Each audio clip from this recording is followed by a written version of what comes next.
Today on State versus LaShawn McKinney, file 24 CR 1254. We're here today for a change of plea. It's anticipated by the state of Ohio the defendant withdraws previously under pleas of not guilty and under pleas of guilty to counts 4 and 5. And in exchange, the state of Ohio will ask you to dismiss the remaining counts. Other than there is no agreement on sentencing, and other than what's been spread upon the record, no threats or promises were made to this defendant to induce his plea. Thank you.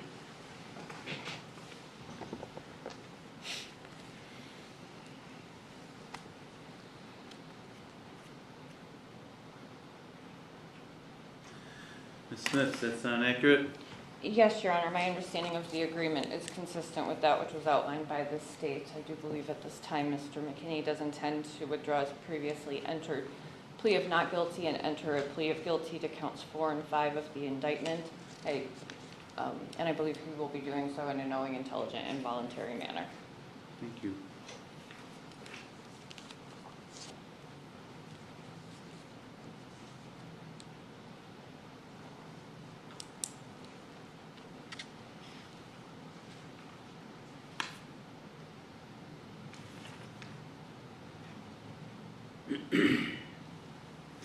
Mr. McKinney, were you able to hear what the prosecutor and your lawyer just had to say regarding what they believe your plans are here this afternoon? Yes, I did. They indicated to the court they believe it's your desire to withdraw your previously entered pleas of not guilty and plead guilty to counts 4 and 5. Yes. The remaining counts of the indictment would get dismissed. We would defer sentencing to a future day to get some evaluations and statements prepared. Come back on a future day for sentencing where there's no agreement between the parties regarding any recommendations. Each side is free to recommend to the court whatever sentence they think is the right thing to do. Is that your understanding of the discussions that took place between your lawyer and the prosecutor, and most importantly, what you want to do here today? Yes, it is. Well, before I can accept your guilty plea, I need to make sure you understand everything we're doing here. You need to make sure you understand what you're charged with and pleading guilty to, the rights you have that you give up by pleading guilty, as well as all the possible penalties you face. So for me to determine those issues, I'm going to ask you a series of questions. If at any point when I'm asking you the questions, if you're unsure or unclear of anything I'm asking you, if you need anything repeated or clarified, if you want a moment to talk with your lawyer to ask her questions, or even if you want to ask me questions, make sure you let me know that, because I need to make sure you understand everything we're doing here, all right? Okay. All right. Let's get started then. How old are you, sir? 35. Are you able to read and write the English language? Yes. Do you have any difficulty with that, or difficulty understanding what you read in the English language? No. Are you a U.S. citizen? Yes, I am. Now, before you came into court here today, have you any drugs or alcohol of any kind? No. What about within the last 48 hours? No. Not even prescribed medication, nothing? Yeah. I brought all my medication with me. It's a lot of it. Well, what medications have you had in the last couple days? Do you know? I'm on an antibiotic right now because I have an abscess on my right, baclofen. Baclofen. Thank you. For my. It's an antibiotic? No. The antibiotic, I don't know the name of it. That's all right. So you're taking an antibiotic. Yes. And what's the next one? Baclofen. It's for muscle. Baclofen? Baclofen. Okay. It's another one for my migraines. It started with an M, but I do not know what it is. I'll just put migraine medication. Calcium. Ditropan. Ditropan is for. Ditropan? Ditropan. It's for my bladder. Multi-tablet. That's what all of the vitamins. It's everything inside of one. Okay. It's another pain medication that they gave me today. Or yesterday. It's included with my abscess. Did you take it today or yesterday? Yes, I did. Every day. Yes, yeah. Your Honor, it's quite a few more.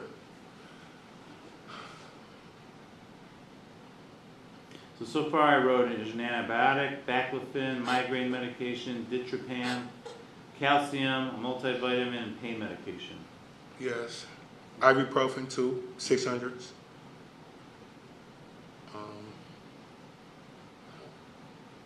suppository. Don't worry about that. It's like to use the restroom. No, I know that. Oh. I'm not concerned about that.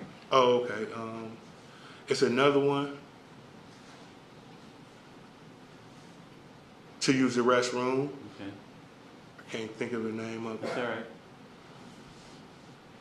And like probably 2, 3 more. Okay.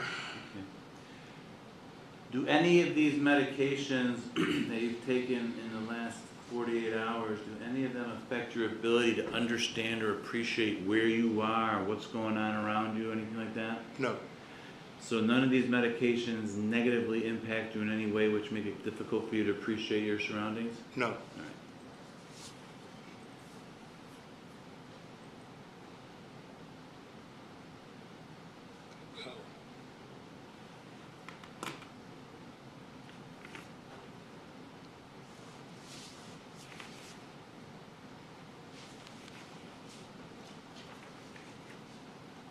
Why there's some asterisks on these pages? Your Honor, those were, that's my error. I had questions for Mr. Geigerich about some of the language within the change of plea. Those were addressed. Okay, so that was just an indication for you to what you wanted to talk about with him? I just want the record clear, I guess, of this, see these Yeah, I asterisks there. They were put there by you just to, so you can talk with Mr. Geigerich about those certain points? Yes, they were, Your And Honor. everything's cleared up with that? It is. Okay. All right.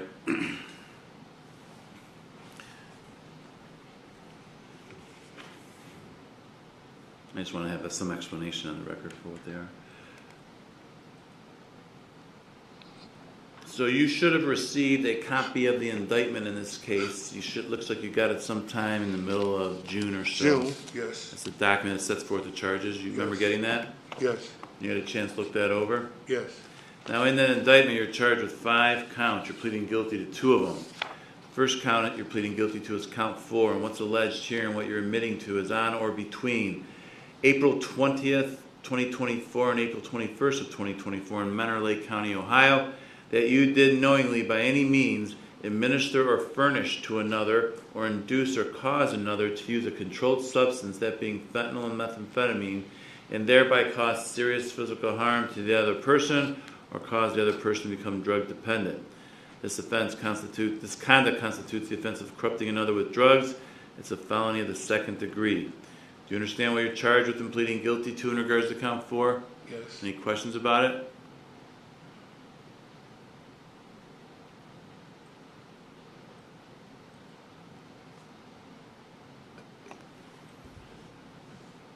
Yeah, I mean, yeah, it was a lot of questions about it, but, Do you understand the context? yes. Yeah, I'm not talking about specifically the facts at this point. I'm just talking Yes, about the I charge I itself. Do you understand. understand what you're accused of doing? Yes, Do you have any questions for me about it?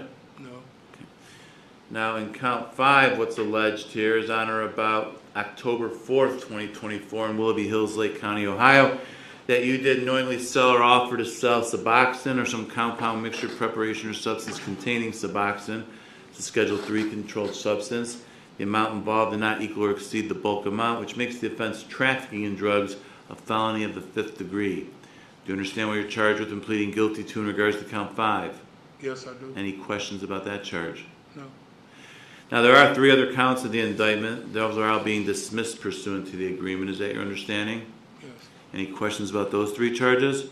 no, Well, then before I can accept your guilty plea to the counts 4 and 5 that I just reviewed with you, I need to make sure you understand all the rights you're giving up by pleading guilty. And you, first of all, have a right to a trial. Now, a trial could be to me as a judge, or I listen to the evidence and I make that decision whether you're guilty or not guilty. But you also have a constitutional right to have a jury trial. A jury trial would be in front of 12 citizens here from Lake County who would listen to all the evidence each side wanted to present.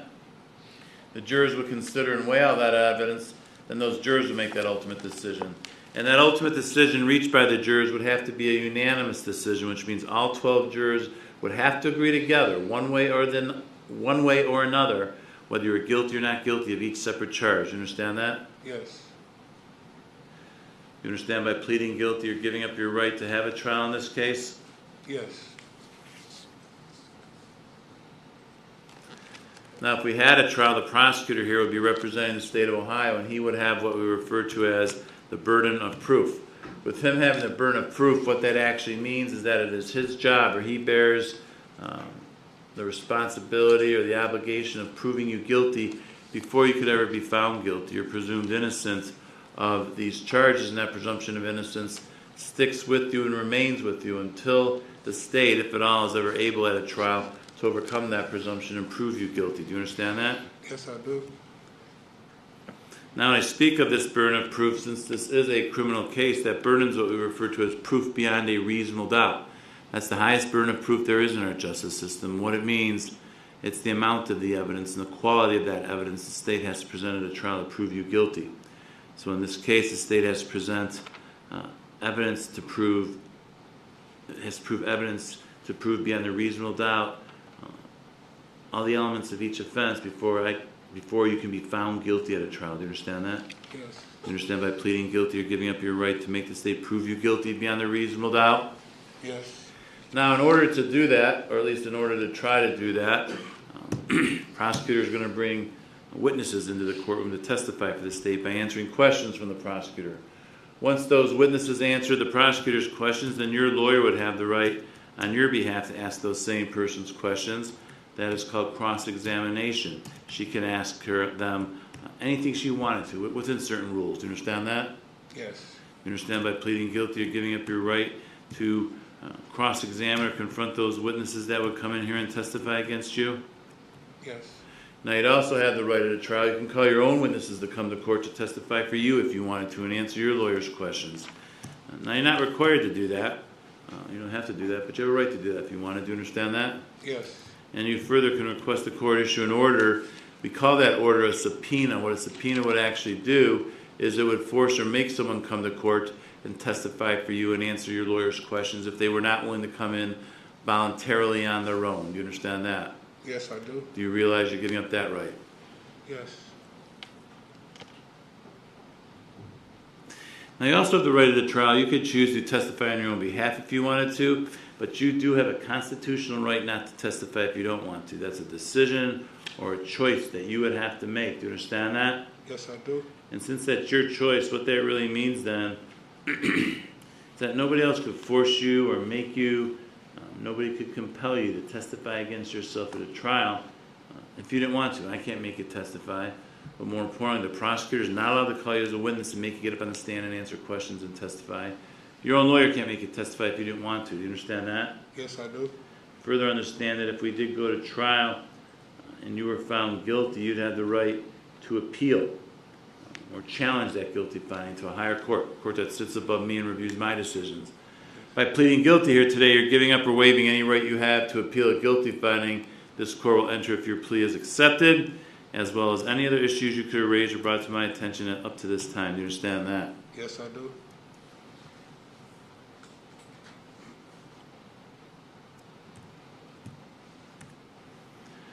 All right, well, do you have any questions at all about these rights we've just discussed? These are all the rights you have and all the rights you're giving up by pleading guilty. Any questions? No questions. Do you understand them all? Yes, I do. Do you still want to plead guilty? Yes, I do.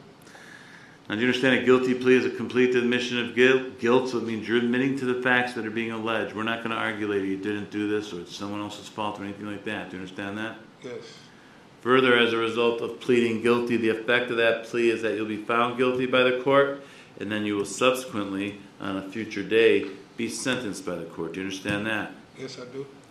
Now, as far as sentencing goes, count 4, pleading guilty to a felony of the second degree, that's corrupting another with drugs. This offense carries with it a mandatory prison term that must be imposed, and it's an indefinite prison term, which means I have to impose a minimum sentence and a maximum sentence. The minimum sentence is anywhere between 2 to 8 years, so I'll select one of those numbers, 2, 3, 4, 5, 6, 7, or 8, and that will be the minimum sentence you must serve. The maximum sentence is determined from the minimum sentence I select based on a mathematical formula. We take half of the minimum sentence, add it to the minimum sentence, and that becomes the maximum sentence. So, for example, if I impose the minimum sentence of 2 years, half of that is 1. We'll add that to the 2, so your maximum sentence becomes 3. 2 plus 1 is 3. If I were to, just again, this is an example, impose a minimum sentence of 6 years, half of that is 3. I add the 3 to the 6, so your maximum sentence is 9 years, so it'll be 6 to 9 years. If I impose the maximum sentence on the minimum side of 8 years, half of that is 4. You'd add that to the 8, so your maximum sentence would be 12. So it would be an indefinite sentence of 8 to 12 years. So do you understand that? Yes, I do. Any questions about that? No.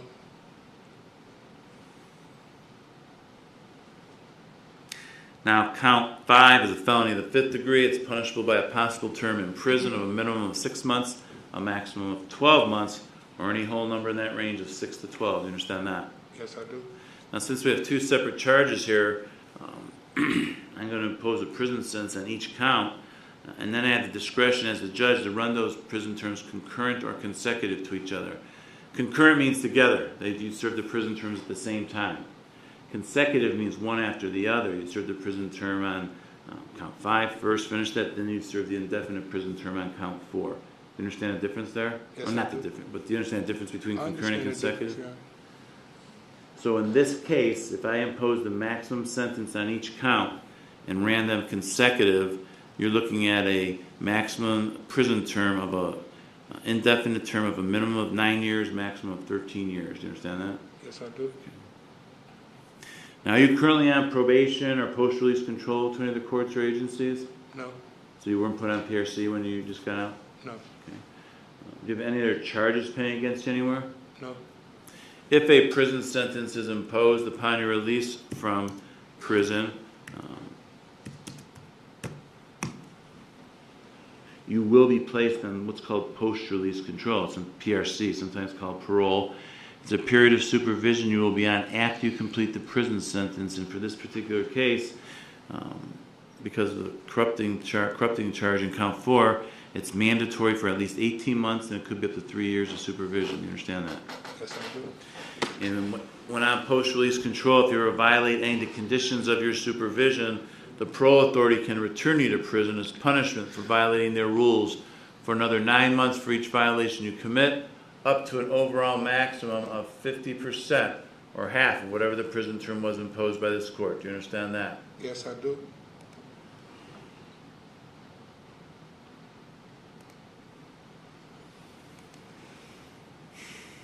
Now, aside from let me go back. In regards to the indefinite prison sentence, I need to advise you that whatever the minimum sentence is that's imposed by this court, there will be a presumption that you be released after you've served the minimum sentence. Now, that's not a guarantee, but there is a presumption that you should be released at that point. Now, that presumption could be rebutted, overcome by the prison officials, the Department of Rehabilitation and Correction, if they determine at a hearing, which you would have a right to be at, that you committed violations of the rules, misbehaved when you were in prison, that you're not sufficiently rehabilitated, that you pose a threat to the community.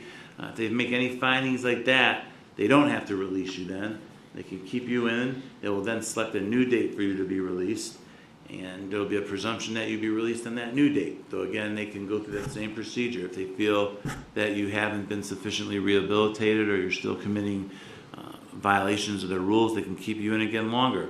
However, under no circumstances can they keep you in beyond the maximum sentence. So even if you were there and you misbehaved the whole time, they have to release you after you've served the maximum sentence. You understand all that? Yes, I do. All right.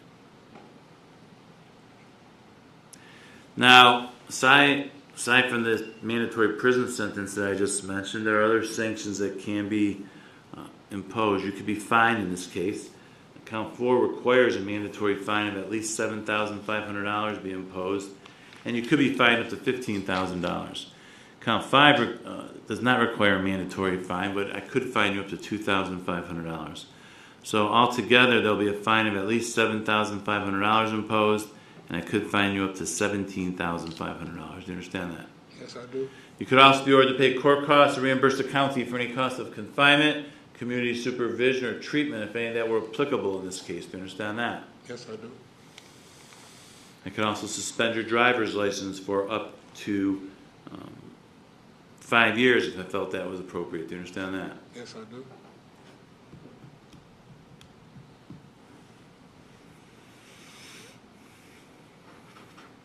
Now, a few moments ago when I was explaining the prison sentence, I told you prison's mandatory because of count 4.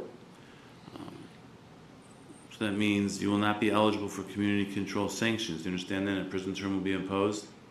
Yes, I do. Lastly, what that also means, let me back up here. That means one with mandatory sentence, you're not eligible to earn good time credit to reduce your sentence. You will not be able to do that. You understand that? Yes, I do.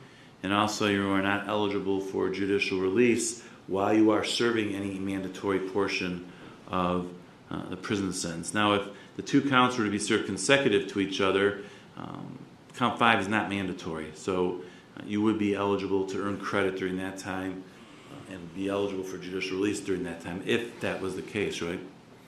Understand that? Yes, I do.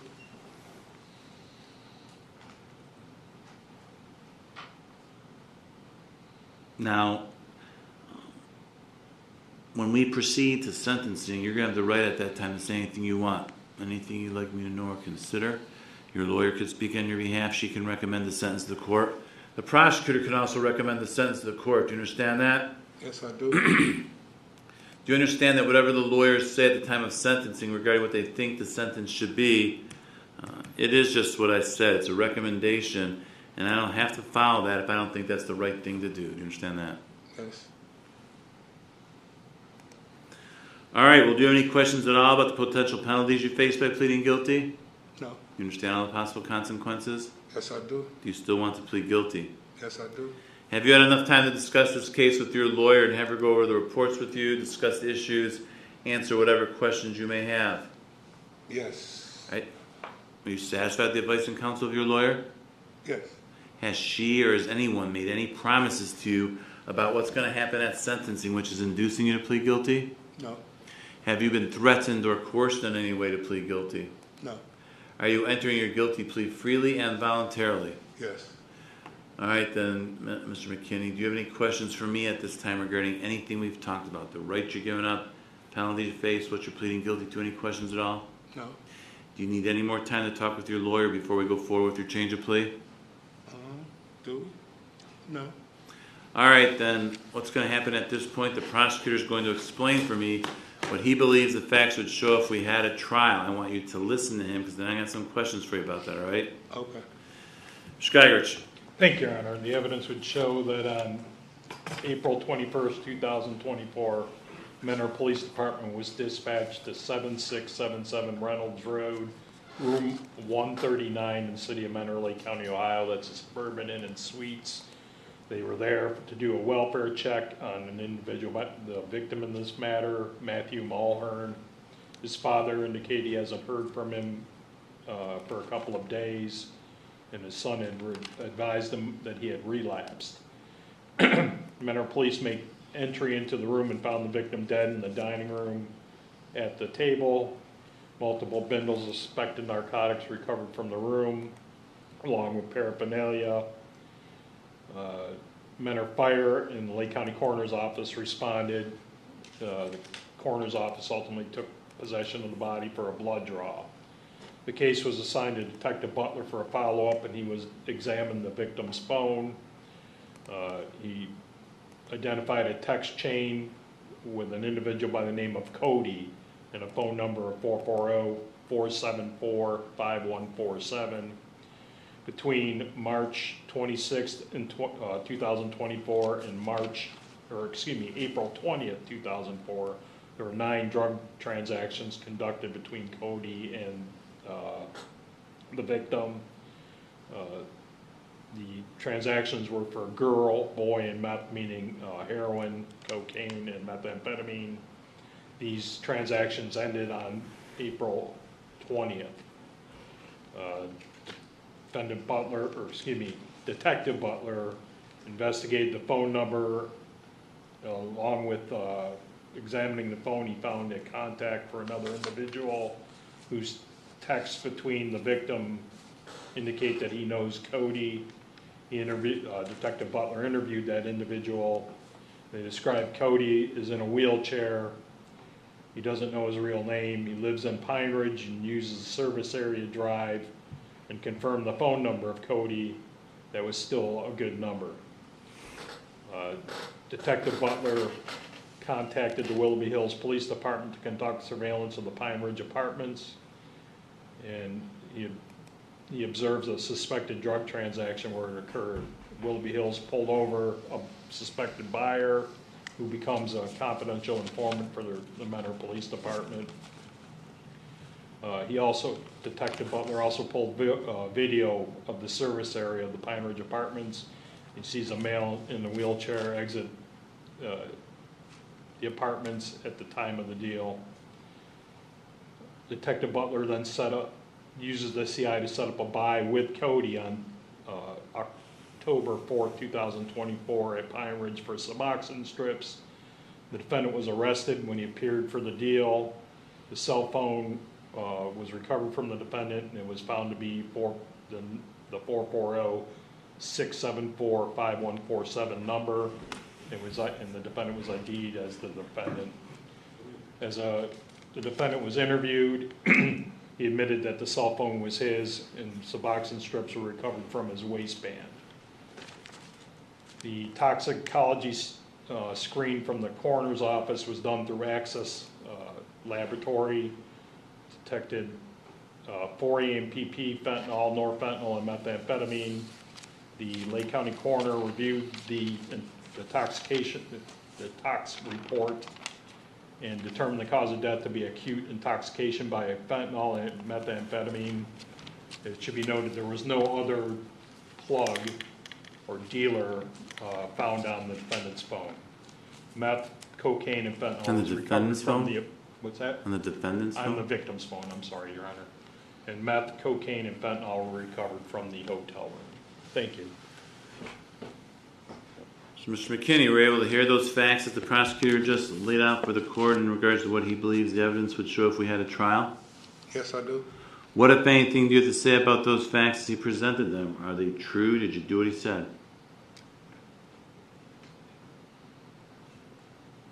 Yes. Very well, then, regarding count 4, charging you with corrupting another with drugs, a felony of the 2nd degree, what is your plea to that count? Guilty. Regarding count 5, charging you with trafficking in drugs, a felony of the 5th degree, what is your plea to that count? Guilty. All right, I have in my possession at this time a document called a written plea of guilty and judgment entry, which explains and sets forth everything we've just talked about.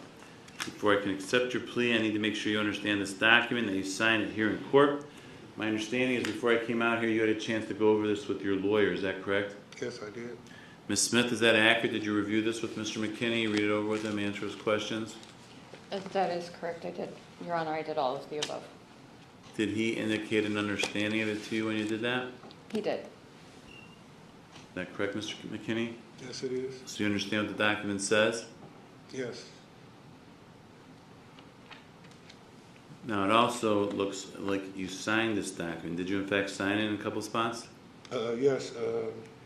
Yes, I did. Mrs. Smith, you witnessed those signatures? I did, Your Honor. Mr. Geigers, you as well? I did, Your Honor. Very well, then. At this time, the court will accept the defendant's oral and written plea of guilty. Let the record reflect the defendant was here in open court with his lawyer, advised of all his constitutional rights, and made a knowing, intelligent, and voluntary waiver of those rights. Court also finds the defendant understands the nature of the charges, the effect of the guilty pleas, as well as the maximum penalties that can be imposed. Finding all this to be knowing, intelligent, and voluntary, the court will accept the defendant's plea. Find the defendant guilty of count 4, corrupting another with drugs, a felony of the 2nd degree, in violation of 2925.02A3, as well as count 5, trafficking in drugs, felony of the 5th degree in violation of 2925.03A1. The remaining counts 1, 2, and 3, will be dismissed at sentencing. Sentencing will be deferred. I'm going to order a pre-sentence report and investigation and a victim impact statement. So, Mr. McKinney, where were you at 1 o'clock? Your court hearing was 1 o'clock. You were late the last time you came here. We have a warrant. I have a warrant ready to sign. Yes, you do, Your Honor. It's hard for me to get down here. Like, it's a long way. Then you need to make plans ahead of time and get down here. I do, before Your you. Honor, but I'm on their time. You're what? I'm on somebody else's time just bringing me. Well, then what about picking up a phone call and giving us a call and say, hey, I'm running late, I'm having difficulty. Your lawyer tried reaching out to you repeatedly. Yeah, she did, and I reached back to. I called her office. They can tell you. I called her office. I don't know her number. Like I called her office like 2 times When? when I was on my way here. Your Honor, I'm talking about before 1 o'clock when you're supposed to be here at 1 and you know you're not going to be here at 1. Why wouldn't you call and say, I'm running late, I'm having issues? I tried, Your Honor. What do you mean you tried? I called her office 2 times. I called at 12:30. I'm like, What about the court? This is where you're supposed to be. yeah, absolutely, absolutely, Your Honor. I don't know why I shouldn't issue a warrant. I mean, I have the warrant. It's all prepared. I don't know why I shouldn't sign it. Yes, absolutely. It's just, Your Honor, every time I call around or try to get a ride down here, it's not like 10 minutes away. Every time, You need to make plans well ahead of time. well, I have, Your Honor. And I had 2 days, too. Right, well then maybe 2 days. having you into jail is the best place to have you because we can make sure we have you and get you where you need to be on time. If you're telling me you can't do that, then that's not possible for you, it sounds like. I can do it, Your Honor. Well, you haven't shown that. I've been here, Your Honor. So I have to just cancel my other hearing. I have other hearings going on right now that I have to find I found someone else to do because Yes. I'm doing this right now. Yes. Why do we have to do that for you? What? I'm sorry, but my next hearing, I will not be late. I will be here on time. All right, well, I'll continue defendant's bond at this point. When you leave here now, you need to go right to the probation department. When you leave here, you're going to the probation department. You're going to meet with them, fill out some paperwork, and get dates to come back for your interview. You're going to need to go to the probation department one time before your sentencing hearing, because they need to meet with you, conduct an interview with you. So they're going to set up a time with you. You're not gonna, whatever works for you. You need to be there on time. If you're not there on time, they're not going to be able to reschedule it or put it, do it an hour later, because they're going to have other people that are coming in to do these interviews, and they're not going to be able to do that. And that's got to get completed. You understand that? Yes, I do. If you don't show up there, that report doesn't get completed, the court's certainly going to take that into consideration at the time of sentencing. You understand that? Yes, I am. One of the conditions of your bond is also that you don't use any illegal drugs. That includes marijuana. If you're asked to submit urine screens, you must do that. They have to be negative. A positive screen will result in your bond being revoked and a warrant being issued. You understand that? Yes, I do. All right. Is there anything else for the record, Mr. Geirich? Nothing there, thank you. Ms. Smith? Your Honor, if I may have one moment. Are you able to provide I can urine, find. or do you need an alternate kind of test? They got me on dialysis now. Are you able to provide? No, I don't pee. Your Honor, Mr. McKinney is unable to provide urine. Are there alternative testing methods available due to his medical condition? Well, how do you don't need to have this public here.